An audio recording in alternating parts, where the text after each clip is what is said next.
तो I am sure आप लोगों को लगता होगा कि आईपीओ जो है वो एक शॉर्टकट तरीका होता है पैसे कमाने का, कि आज आईपीओ लिया, कल का लिस्टिंग गेन लिया एंड उसको सेल कर दिया एंड दैट्स अ शॉर्टकट तरीका।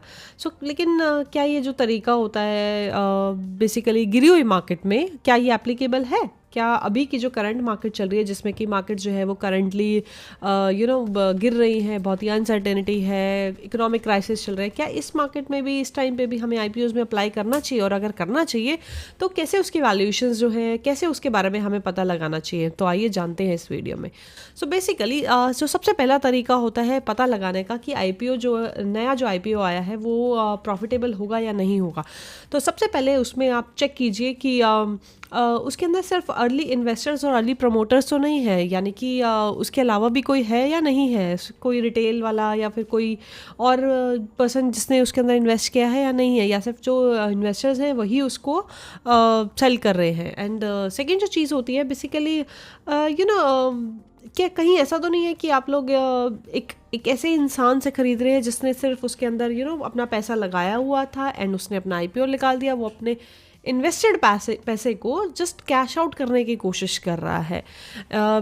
ऑब्वियसली जो रिटेलर्स, जो इन्वेस्टर्स होते हैं, प्रमोटर्स होते हैं, उन्हें ज़्यादा पता होता है मार्केट वैल्यूएशन के बारे में, मार्केट की प्राइसिंग के बारे में। और अगर जो उन लोगों के पास में शेयर होल्डिंग थी किसी पर्टिकुलर आईपीओस की, वो उसे कैश आउट करने के लिए रेडी है, यानी कि वो उसे कैश आउट करने के लिए रिटेल को देने के लिए रेडी है, रिटेल इन्वेस्टर्स के लिए। सो दैट मीन्स उसके अंदर कुछ घपला है। ऑब्वियसली अगर वो अपने शेयर्स को दे रहे हैं, वो खुद प्रॉफिट बुकिंग नहीं कर रहे हैं, तो देयर इज सम डाइसीनेस हियर। ये दूसरी चीज़ होती है चेक करने के लिए। तीसरी चीज़ होती है कि आपको ये चेक करना चाहिए कि कंपनी के जो फाइनेंसेस हैं वो कैसे हैं, कि क्या कंपनी जो है वो उसकी फाइनेंशियल हिस्ट्री जो है वो स्ट्रॉन्ग है या फिर वीक है, या फिर उसने कंपनी ने लॉसेस किए हैं या वो कंटिन्यूसली प्रॉफिट कर रही है, उसका विज़न क्या है।